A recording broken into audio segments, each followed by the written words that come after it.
को आप लोग अच्छे से याद भी करते चलिएगा। ओके,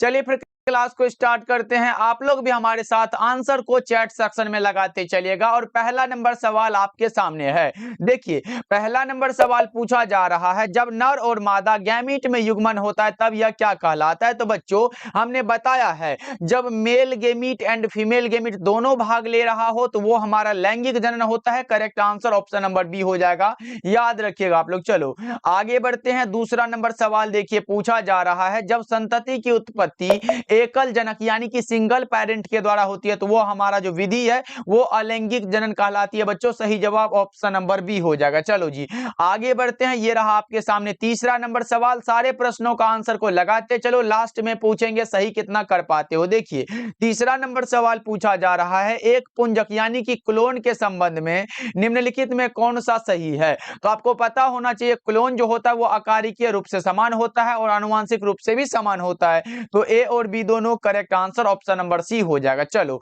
आगे बढ़ते हैं। फोर्थ नंबर सवाल का जवाब बताएंगे आप लोग। फोर्थ नंबर सवाल पूछा जा रहा है, किसमें जनक कोशिका दो में विभक्त होकर नए जीवों को जन्म देती है? कौन है भाई? तो वो होता है मोनेरा तथा प्रोटिस्टा। ए और बी दोनों करेक्ट आंसर है, ऑप्शन नंबर सी बिल्कुल ही सही आंसर हो जाएगा। चलो आगे बढ़ते हैं। पांचवा नंबर सवाल का जवाब बता दो, द्विखंडन किसमें पाया जाता है? और भाई ये तो प्रश्न बहुत ही ज्यादा इंपॉर्टेंट है, आपके बोर्ड एग्जाम को बड़े ही प्यारे लगते हैं ये प्रश्न, क्योंकि ये हर एक बार देखने को मिलता है। द्विखंडन किसमें पाया जाता है? तो अमीबा तथा पैरामीशियम दोनों में। Correct answer option number D हो जाएगा। ऐसा मत करना भाई कि अमीबा वाला में ऐसे रंग देना, उसके बाद बी वाले को भी रंग देना, ऐसे मत करना, गलत हो जाएगा। ऑप्शन नंबर डी में दिया गया अमीबा तथा पैरामीशियम दोनों। चलो आगे बढ़ते हैं। 6 नंबर सवाल देखो, पूछा जा रहा है क्या, मुकुलन द्वारा जनन किसमें होता है? मुकुलन के द्वारा जो जनन होता है बच्चों वो किसमें होता है? यीस्ट में होता है। किसमें होता है? यीस्ट में। Correct answer option number C हो जाएगा। यीस्ट के सिवा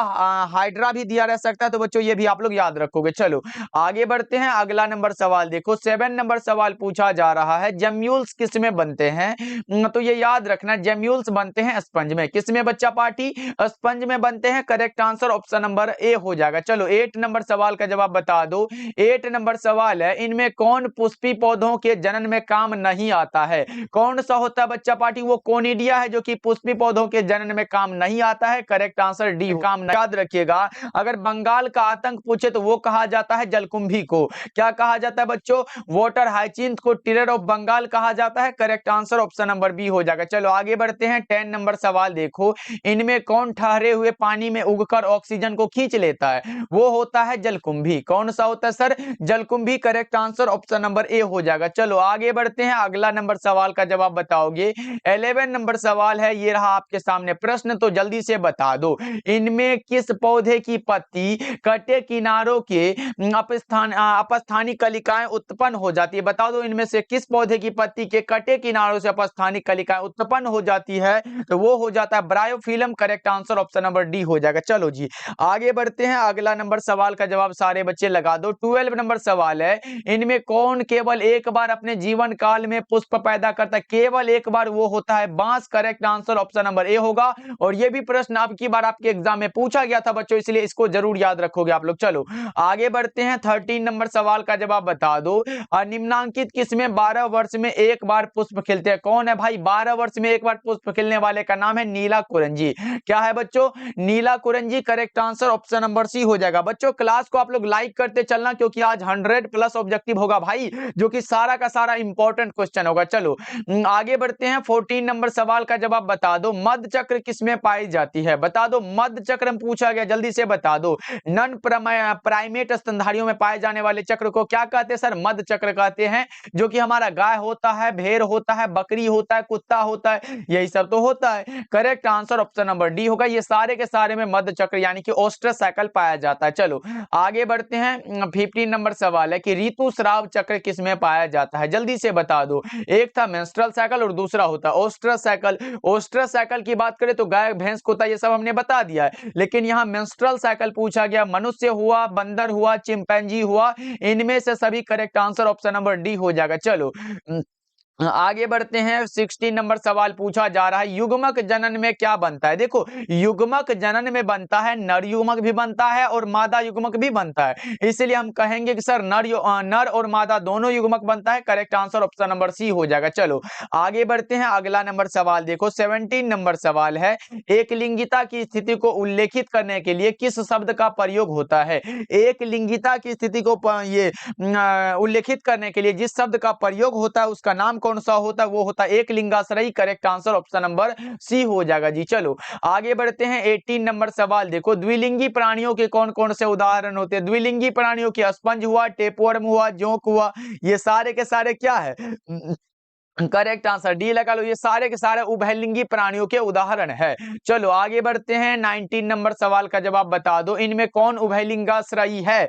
उभयलिंगाश्रयी है पूछा गया आप लोगों से बच्चों, तो क्या लगा रहे हो सर, नारियल क्या होता है, उभयलिंगाश्रयी होता है। सही जवाब ऑप्शन नंबर ए हो जाएगा। चलो 20 नंबर सवाल पूछा जा रहा है, मनुष्य के युग्मकों में गुणसूत्रों की संख्या कितनी होती है। मनुष्य के युग्मकों में गुणसूत्रों की संख्या 23 होती है। सही जवाब ऑप्शन बी हो जाएगा। और बच्चा पार्टी जितने भी बच्चे हमारे द्वारा तैयार किए गए 20 होती है। Sir correct answer option number C हो जाएगा। 21 का क्या होगा, ऑप्शन सी बिल्कुल सही हो जाएगा। चलो 22 नंबर सवाल है, निम्नांकित में किसका पादप का अगुणित होता। अगुणित पूछा गया, कौन सा होगा बच्चों, सवाल हुआ, कवक हुआ, ब्रायोफाइट्स हुआ, इनमें से सभी correct answer option number D हो जाएगा। चलो आगे बढ़ते हैं। अगला नंबर सवाल का जवाब बता दो, इनमें किस समुदाय के पौधों में निषेचन के लिए जल माध्यम आवश्यक होता है। कौन सा होता है, तो वो हमारा हो जाता है शैवाल, ब्रायोफाइट्स, टेरिडोफाइट्स, इनमें से सभी करेक्ट हो जाएगा बच्चों। चलो आगे बढ़ते हैं। अगला नंबर सवाल का जवाब लगा दो, क्या होगा चैट सेक्शन में। देखो, जब युग्मक संलयन जीव शरीर के बाहर होता है, बाहर हो रहा है यानी कि वो एक्सटर्नल फर्टिलाइजेशन यानी कि बाह्य निषेचन हो जाएगा। करेक्ट आंसर बी हो जाएगा। चलो आगे बढ़ते हैं। 25 नंबर सवाल का जवाब बता दो, इनमें कौन अंडप्रजक प्राणी है। ये तो सर बड़ा ही आसान सा सवाल है, लेकिन कई बार एग्जाम में पूछा गया कि अंडप्रजक प्राणी कौन सा होता है। मुर्गी हुआ, सांप हुआ, मगरमच्छ हुआ, ये सारा का सारा क्या है, ये सब अंडप्रजक प्राणी है। चलो आगे बढ़ते हैं। अगला नंबर सवाल का जवाब बता दो। 26 नंबर सवाल है, इनमें कौन सा भाग द्विगुणित है। अब द्विगुणित पूछा गया आप लोगों से, तो बच्चों हमने बताया है मेल गेमिट और फीमेल गेमिट जब ये मिलता है तो हमारा जायगोट का निर्माण होता है और जायगोट हमारा डिप्लॉयड होता है, और यही हमसे पूछा गया, तो करेक्ट आंसर कौन सा होगा, युग्मनज हो जाएगा, क्योंकि इसका हिंदी देख रहे हो इंग्लिश में जायगोट दिया गया। चलो आगे बढ़ते हैं। 27 नंबर सवाल है, इनमें कौन सा भाग अगुणित है। अगुणित अब पूछा गया तो अगुणित हमारा पराग हो जाएगा। सही जवाब ऑप्शन सी हो जाएगा। चलो आगे बढ़ते हैं बच्चों। अगला नंबर सवाल का जवाब बता दो, ये रहा आपके सामने, इनमें कौन सा वाक्य सही नहीं है। बताओगे क्या बच्चों, इनमें कौन सा वाक्य है जो सही नहीं है, तो वो हमारा कौन सा होगा, आप लोग लगा दो। और आप लगा रहे सर अंडाशय बीज के रूप में विकसित होता है, ये सही नहीं है, असत्य है। करेक्ट आंसर बी हो जाएगा। चलो आगे बढ़ते हैं। 29 नंबर सवाल का जवाब बताओगे क्या, निम्नलिखित में कौन मध्य चक्र को नहीं दिखाता है। मध्य चक्र को नहीं दिखाएगा तो वो कौन सा, ऋतुस्राव चक्र को दिखाएगा ना, तो वो हमारा बंदर हो जाएगा। Correct answer option number C हो जाएगा। चलो आगे बढ़ते हैं। अगला नंबर सवाल है 30 नंबर सवाल, बिना निषेचन के पौधों का उत्पादन किसके द्वारा किया जाता है। बिना निषेचन के पूछा गया बच्चों, वो होता है कायिक प्रवर्धन के द्वारा, यानी कि वेजिटेटिव प्रोपेगेशन के द्वारा। Correct answer option number C हो जाएगा। चलो आगे बढ़ते हैं। 31 नंबर सवाल है कि सूक्ष्म प्रजनन में क्या होता है। सूक्ष्म प्रजनन में संभव जो होता है वो अलैंगिक जनन होता है। Correct answer option number A होगा। याद रखना बच्चों, ये सारा का सारा इंपॉर्टेंट क्वेश्चन को सिलेक्ट किया गया। चलो आगे बढ़ते हैं। 32 नंबर सवाल देखो, निम्न में कौन उभयलिंगाश्रयी प्राणी है। उभयलिंगाश्रयी प्राणी का नाम है केंचुआ। क्या होगा बच्चों, केंचुआ हुआ, टेपवर्म हुआ, जोक हुआ, ये सब क्या है, उभयलिंगाश्रयी प्राणी का एक एग्जाम्पल है। चलो आगे बढ़ते हैं। 33 नंबर सवाल का जवाब बता दो। 33 नंबर सवाल है, काजू निम्नांकित में कैसा फल कहलाता है। जल्दी से बता दो, काजू कहलाता है नटफल। कैसा फल बच्चा पार्टी, नटफल कहलाता है। करेक्ट आंसर सी हो जाएगा। ओके चलो आगे बढ़ते हैं 34 नंबर सवाल देखो पूछा जा रहा है स्तनधारियों में निषेचन कहाँ होता है? फैलोपियन नलिका में होता है सर। करेक्ट आंसर डी हो जाएगा।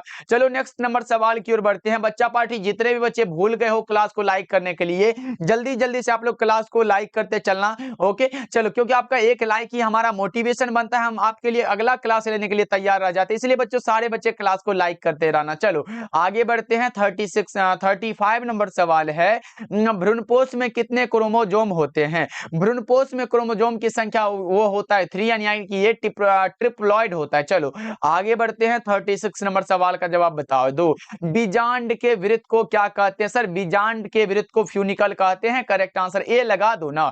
चलो आगे बढ़ते हैं। अगला नंबर सवाल है आपके सामने निषेचन के पश्चात बीजांड परिवर्तित होता है किसमें? बीज में होता है। सही जवाब ऑप्शन नंबर बी हो जाएगा। चलो जी आगे बढ़ते हैं। बहुत ही कम समय में हमारा क्लास कंप्लीट होगा बच्चा पार्टी, बस आप लोग आंसर को लगाते चलो। देखो परागकण हो सकते हैं, परागकण क्या हो सकते हैं? एलर्जी कारक हो सकते हैं। सही जवाब ऑप्शन नंबर सी हो जाएगा। चलो आगे बढ़ते हैं 39 नंबर सवाल का जवाब बता दो। भूमि फलनी फल कौन सा है?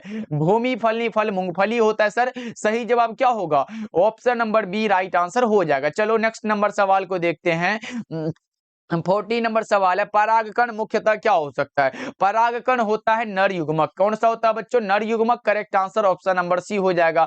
आगे बढ़ते हैं 41 नंबर सवाल है इनमें कौन कायिक प्रवर्धक नहीं है? नहीं है पूछा गया सर। चल बीजाणु जो है ये कायिक प्रवर्धक नहीं है, तो 41 का correct answer option number D हो जाएगा। चलो आगे बढ़ते हैं 42 नंबर सवाल का जवाब बताओ। इनमें कौन सा फल कूट फल है? एकदम कूट फल वाला बता दो ना। सेब होगा क्या बच्चों? Correct answer option number D हो जाएगा। आगे बढ़ते हैं 43 नंबर सवाल का जवाब बता दो। भ्रूणपोष का कार्य क्या होता है? भ्रूणपोष का कार्य है भ्रूण को पोषण देना, और ये भ्रूणपोष जो होता है ये ट्रिप्लॉइड यानी कि 3n होता है, याद रखोगे ये बहुत इंपॉर्टेंट है। चलो आगे बढ़ते हैं 44 नंबर सवाल है निम्नांकित में से किस पौधे के प्रजातियों में बीज का उत्पादन असंग जनन के द्वारा होता है? वो होता है स्ट्रेसिया एवं घास में। करेक्ट आंसर ऑप्शन ए बिल्कुल सही हो जाएगा। चलो आगे बढ़ते हैं। अगला नंबर सवाल का जवाब आप लोग लगा दो जल्दी जल्दी से। जब जायांग में स्त्री केसर एक दूसरे से जुड़े रहते हैं उसे हम लोग क्या कहते हैं? उसे युक्तांडपी कहते हैं। क्या कहते हैं बच्चों? युक्तांडपी कहते हैं। करेक्ट आंसर आपका बी ऑप्शन सही हो जाएगा। 46 नंबर सवाल है पुष्पीय पौधों में नर युग्मक का निर्माण किसके विभाजन से होता है? पुष्पीय पौधों में नर युग्मक का जो निर्माण होता है वो होता है जनन कोशिका के विभाजन से। 46 नंबर सवाल का जवाब करेक्ट आंसर सी हो जाएगा। चलो आगे बढ़ते हैं 47 नंबर सवाल है आपके सामने इमेस्कुलेशन किससे संबंधित होता है? हाइब्रिडाइजेशन से, यानी कि संकरण से। Correct answer option number C हो जाएगा। बच्चों आंसर को लगाते चलना सारे बच्चे। चलो आगे बढ़ते हैं 48 नंबर सवाल पूछा जा रहा है भ्रूणपोष वाले जीवों को क्या कहा जाता है? भ्रूणपोष वाले जीवों को एंडोस्पर्मिक कहा जाता है। क्या कहा जाता है बच्चों? एंडोस्पर्मिक कहा जाता है। Correct answer option number D हो जाएगा बच्चों। ओके चलो आगे बढ़ते हैं। अगला नंबर सवाल है ये रहा आपके सामने प्रश्न और आप लगाओगे आंसर। निम्नांकित में से कौन जलीय जंगली घास है? बता दो भाई जलीय जंगली घास कौन सा होता है? 49 नंबर सवाल का जवाब अब देखो ट्रापा जो होता है ये भी जलीय होता है, लेकिन ये जलीय पौधा है, लेकिन हमसे जलीय जंगली घास पूछा गया है। हाइड्रीला जलीय जंगली घास है, जलकुंभी भी है। Correct answer option number D लगा लो, बी और सी दोनों हो जाएगा। चलो आगे बढ़ते हैं। अगला नंबर सवाल है 50 नंबर सवाल है वायु परागन किसमें नहीं होता है? वायु परागन जिसमें नहीं होता वो सेल्विया होता है। कौन सा होता है बच्चों? सेल्विया। करेक्ट आंसर डी हो जाएगा। चलो 51 नंबर सवाल है निम्नांकित में से किस पौधे में स्वपरागन होता है? द्विलिंगी पौधों में स्वपरागन होता है, यानी कि करेक्ट आंसर आपका बी वाला ऑप्शन सही हो जाएगा। चलो जी आगे बढ़ते हैं 52 नंबर सवाल का जवाब बता दो। अगुणित भ्रूणपोष निम्नांकित में से किसकी विशेषता है? जल्दी से बता दो 52 नंबर सवाल का जवाब। बहुत अच्छे।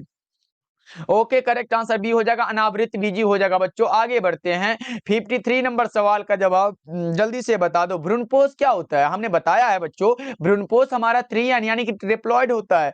Correct answer option number C हो जाएगा। चलो आगे बढ़ते हैं 54 नंबर सवाल है, बीज चोल का निर्माण होता है किससे? बीज चोल का जो निर्माण होता है वो पेरिकार्प से होता है। किससे होता है बच्चों?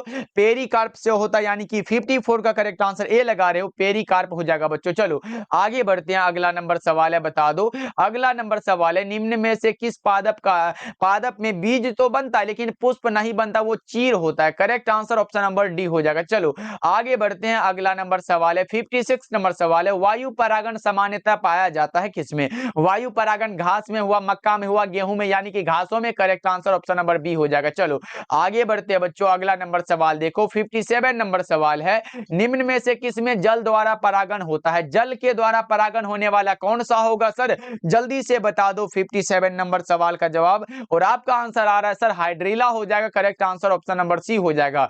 जल परागण पूछा गया sir, correct answer option C बिल्कुल सही आंसर हो जाएगा। चलो आगे बढ़ते हैं, अगला नंबर सवाल देखो, पूछा जा रहा है क्या? अगला नंबर सवाल है, भ्रूणकोश की सेंट्रल कोशिका कौन सी है? भ्रूणकोश की सेंट्रल कोशिका की अगर बात हो तो वो द्वितीय केंद्रक हो जाता है। कौन सा बच्चों? द्वितीय केंद्रक। करेक्ट आंसर बी हो जाएगा। 59 नंबर सवाल है, निम्न में से कौन एक लिंगी है? एक लिंगी बताओ बच्चों क्या होगा? पपीता हो जाएगा। Correct answer option number C हो जाएगा, होती यानी कि द्विस्तरीय। Correct answer option number B हो जाएगा। चलो आगे बढ़ते हैं, 62 नंबर सवाल है, वायु परागित पुष्प सामान्यतः कैसे होते हैं? छोटे तथा रंगहीन दोनों होते हैं। कैसे होते हैं बच्चों? छोटे और रंगहीन। Correct answer option number D हो जाएगा। आगे बढ़ते हैं, 63 नंबर सवाल है, एनीमोफिली नामक परागण किसके द्वारा होता है? सबसे ज्यादा इंपॉर्टेंट क्वेश्चन है, आपके बोर्ड एग्जाम में कई बार पूछा जाने वाला ये प्रश्न है और आपका आंसर सही आना चाहिए। जल्दी से लगा दो, क्या होगा इसका सही जवाब? देखो बच्चों, मैं बता दूं, अगर चिड़िया के द्वारा, भाई चिड़िया जो पूछे तो चिड़िया में किसके द्वारा होता है? ऑर्निथोफिली वाला लगाना, चिड़िया ऑर्निथोफिली। अगर चमगादड़ पूछे तो चमगादड़ केरप्टोफिली लगाना, घोंघा मेलेकोफिली लगाना, और एनिमोफिली हवा हो जाएगा। Correct answer option number D हो जाएगा। आगे बढ़ते हैं, अगला नंबर सवाल है, 64 नंबर सवाल है, इंटोमोफिली नामक परागण किसके द्वारा होता है? देखो बच्चों, हमने बताया चिड़िया ऑर्निथोफिली, चमगादड़ केरप्टोफिली, हवा एनिमोफिली, तो बचा कौन सा? कीड़ा कौन सा होगा? Entomophily. Correct answer option number D हो जाएगा। चलो आगे बढ़ते हैं, 65 नंबर सवाल है, प्रत्येक पादप कोशिका से पूर्ण पौधा बन सकता है और इस गुण को हम लोग क्या बोलेंगे? टोटीपोटेंसी बोलेंगे। क्या बोलेंगे बच्चों? Totipotency. Correct answer option number C हो जाएगा। चलो 65 नंबर सवाल है, प्रोटोप्लास्ट कल्चर का फ्यूजोजेन क्या होता है? प्रोटोप्लास्ट कल्चर का फ्यूजोजेन होता है पीईजी, यानी कि पॉलीएथिलीन ग्लाइकोल होता है। करेक्ट आंसर बी हो जाएगा। चलो अगला नंबर सवाल है आपके सामने, बताओ पुष्प बंद रहते हैं किसमें? जल्दी से बता दो। पुष्प बंद जो रहते हैं बच्चों वो क्लिस्टोगैमी में रहते हैं। करेक्ट आंसर बी हो जाएगा। याद रखिएगा क्लिस्टोगैमी में स्वपरागण होता है। चलो आगे बढ़ते हैं, अगला नंबर सवाल है, 68 नंबर सवाल है, आवृतबीजी में कौन सी संरचना नहीं मिलती है? आवृतबीजी में आर्किगोनियम नहीं मिलती है। Correct answer option number A हो जाएगा। चलो 69 नंबर सवाल का जवाब जल्दी जल्दी से लगा दो। सामान्य आवृतबीजी भ्रूणकोश कैसा होता है? यह सामान्यतः 7 कोशिकीय होता है बच्चों। Correct answer option number D हो जाएगा। आगे बढ़ते हैं, 70 नंबर सवाल है आपके सामने, ऑर्थोट्रोपस बीजांड में बीजांड द्वार तथा निभाग कैसे होते हैं? बीजांड वृत्त से सीधी रेखा पर। Correct answer option number C हो जाएगा। चलो जी आगे बढ़ते हैं, 71 नंबर सवाल, विभाजन होता है किसमें?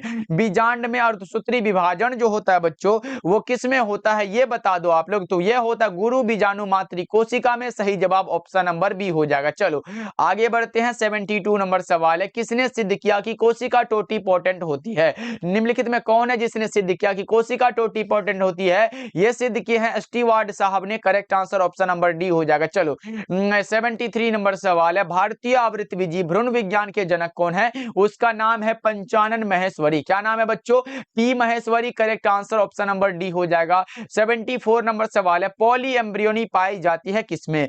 पॉली एम्ब्रियोनी पाई जाती है सिट्रस में। किसमें बच्चा पार्टी? सिट्रस में। करेक्ट आंसर आपका बी वाला ऑप्शन सही हो जाएगा। चलो आगे बढ़ते हैं बच्चों, ये रहा आपके सामने 75 नंबर सवाल और आप लोग लगा दो जल्दी जल्दी से। अनावृत बीजियों में द्विनिषेचन की खोज किसने की थी? अनावृत बीजियों में द्विनिषेचन की खोज किया था नवाज़ुद्दीन साहब ने। करेक्ट आंसर डी हो जाएगा बच्चों। चलो आगे बढ़ते हैं, 76 नंबर सवाल है, 100 परागकण बनने के लिए कितने सूत्री विभाजन की आवश्यकता होती है? अगर देखो, अगर 100 के लिए पूछे ना बच्चों, अगर ये अगर बनेगा, ये हमारा 4 400 होगा तब, यानी कि ये 400 परागकण के लिए होता है, और ये 50 जो होता है ये 200 के लिए होता है। उसके बाद ये 25 जो होता है ये 100 परागकण बनने के लिए होता है, यानी कि 100 के लिए पूछा गया। करेक्ट आंसर सी लगा दो ना भाई, बिल्कुल सही आंसर हो जाएगा। 80 के 20 के लिए ये 80 हो जाता। चलो आगे बढ़ते हैं, अगला नंबर सवाल है 77 नंबर सवाल है, घोंघे द्वारा परागण क्या कहलाता है। अब लगाओ बच्चों क्या होगा इसका सही जवाब, जल्दी जल्दी से आपका आंसर आना चाहिए। 77 नंबर सवाल आपके सामने है और आपका आंसर आ रहा है सर ये मैलेकोफिली होता है। करेक्ट आंसर ए हो जाएगा, क्योंकि ये हमने पहले भी बता चुका है। चलो आगे बढ़ते हैं, 78 नंबर सवाल है, पुष्प कृषि को निम्न में से क्या कहते हैं। पुष्प कृषि को फ्लोरिकल्चर कहते हैं सर, पुष्प कृषि को फ्लोरिकल्चर कहते हैं। अब पीसी कल्चर सर किसे कहते हैं, तो मछली पालन को क्या कहते हैं, पीसी कल्चर कहते हैं। मधुमक्खी पालन को एपी कल्चर कहते हैं, और सेरीकल्चर जो कहते हैं ना बच्चा पार्टी, वो कहते हैं रेशम कीट पालन को। ये भी आप लोग याद रख लो। चलो आगे बढ़ते हैं, 79 नंबर सवाल आपके सामने है, निम्न में कौन असत्य फल है। असत्य फल का निर्माण जिससे होता है ना वो पुष्पासन होता है बच्चों। चलो आगे बढ़ते हैं, सत्य फल का निर्माण अंडाशय से होता है। देखो इनमें किसका पुष्पासन खाया जाता है, पुष्पासन सेब का खाया जाता है। किसका खाया जाता है बच्चा पार्टी, सेब का। करेक्ट आंसर बी हो जाएगा। चलो आगे बढ़ते हैं, 81 नंबर सवाल है आपके सामने, सेमल में किसके द्वारा परागण होता है। जल्दी से बता दो, पक्षी परागण होगा। करेक्ट आंसर बी हो जाएगा। अगला नंबर सवाल आपके सामने, एनाट्रोपस बीजांड कैसा होता है। अगर एनाट्रोपस बीजांड पूछे तो उल्टा लगाना, और अगर बच्चों पूछे ऊर्जा का पिरामिड कैसा होता है, ऊर्जा का पिरामिड हमेशा सीधा होता है, ये याद रखना बहुत इंपॉर्टेंट है, एग्जाम में पूछा जा चुका है। चलो आगे बढ़ते हैं, 83 नंबर सवाल है, इनमें से कौन सा पौधा है जो जलोद्भिद होता है। जलोद्भिद पौधा कौन सा होता है, सिंघारा हो जाएगा। Correct answer option number A हो जाएगा। आगे बढ़ते हैं बच्चों, 84 नंबर सवाल है, अनुन्मील्य परागण वाले पौधों में निश्चित रूप से क्या होता है। निश्चित रूप से जो होता है वो क्या होगा। 84 नंबर सवाल का जवाब जल्दी जल्दी से लगा दो, वो हमारा स्वपरागण होता है, सेल्फ पॉलिनेशन होता है बच्चों। चलो आगे बढ़ते हैं, 85 नंबर सवाल आपके सामने है, स्त्री दल चक्र पुष्पों में बना होता है किससे। स्त्री दल चक्र पुष्पों में स्टिग्मा, स्टाइल, ओवरी, ये सब बन जाएगा ना बच्चों। Correct answer option number D हो जाएगा। चलो जी आगे बढ़ते हैं, 86 नंबर सवाल है, नर युग्मक एवं मादा युग्मक के संयोजन से क्या बनता है। नर युग्मक और मादा युग्मक दोनों भाग ले रहा है, इसका मतलब वो बनेगा जायगोट, क्योंकि हमने बता चुका है जायगोट जो होता है ये हमारा ये क्या होता है, ये ट्वेन यानी कि हमारा डिप्लॉयड होता है बच्चों। चलो आगे बढ़ते हैं, अगला नंबर सवाल है, 87 नंबर सवाल है, नर हार्मोन की उत्पत्ति कहां से होती है। नर हार्मोन की उत्पत्ति वृषण से होती है। करेक्ट आंसर बी हो जाएगा। चलो 88 नंबर सवाल है, वृषण कोष में स्थित रहता है क्या। वृषण कोष जो स्थित रहता है वो उदर गुहा के बाहर होता है। कहां होता है बच्चों, उदर गुहा के बाहर। Correct answer option number C हो जाएगा। अगला नंबर सवाल आपके सामने है, बता दो, सर्टोली कोशिका पाया जाता है किसमें। सर्टोली कोशिका पाया जाता है वृषण में। 89 का जो करेक्ट आंसर होगा वो ऑप्शन नंबर ए बिल्कुल सही आंसर हो जाएगा। ओके बच्चों, चलो जी आगे बढ़ते हैं, 90 नंबर सवाल पूछा जा रहा है, शुक्राणु के मध्य भाग में स्थित रहता है कौन सा। शुक्राणु के मध्य भाग में जो स्थित रहता है उसका नाम है माइटोकॉन्ड्रिया। कौन सा बच्चों, माइटोकॉन्ड्रिया। करेक्ट आंसर सी हो जाएगा। चलो 91 नंबर सवाल का जवाब जल्दी से बता दो, एक स्वस्थ महिला के पूरे जीवन काल में उत्पन्न कुल अंडों की संख्या कितनी होती है। तो आपका आंसर होगा सर 400 होती है। करेक्ट आंसर बी हो जाएगा। चलो 92 नंबर सवाल है, गेस्टुलेशन वह प्रक्रिया है जिसमें क्या होती है, कोशिकीय गतियां होती है बच्चों। सही जवाब ऑप्शन नंबर सी हो जाएगा। अगला नंबर सवाल आपके सामने है, बता दो, स्तनधारियों में निषेचन की क्रिया संपन्न होती है कहां पर। स्तनधारियों में निषेचन की क्रिया संपन्न होती है फैलोपियन ट्यूब में। Correct answer option number C हो जाएगा। चलो आगे बढ़ते हैं, 94 नंबर सवाल है, गर्भाशय किससे संबंधित होता है। गर्भाशय संबंधित होता है स्त्री जनन तंत्र से, यानी कि फीमेल रिप्रोडक्टिव सिस्टम से। Correct answer option number B हो जाएगा। चलो 95 नंबर सवाल है आपके सामने, कोशिकीय अवस्था में भ्रूण क्या कहलाता है। कोशिकीय अवस्था में भ्रूण जो कहलाता है ना बच्चा पाठी, वो मोरूला कहलाता है। क्या कहलाता है, मोरूला। करेक्ट आंसर बी हो जाएगा। चलो आगे बढ़ते हैं, 96 नंबर सवाल है, परिपक्व शुक्राणु के शीर्ष भाग पर एक टोपीनुमा संरचना पाई जाती है तो उसे हम लोग क्या बोलेंगे, जल्दी से बता दो। परिपक्व शुक्राणु के शीर्ष भाग पर एक टोपीनुमा संरचना पाई जाती है उसे हम लोग एक्रोसोम कहते हैं। Correct answer option number A हो जाएगा। चलो आगे बढ़ते हैं, 97 नंबर सवाल है,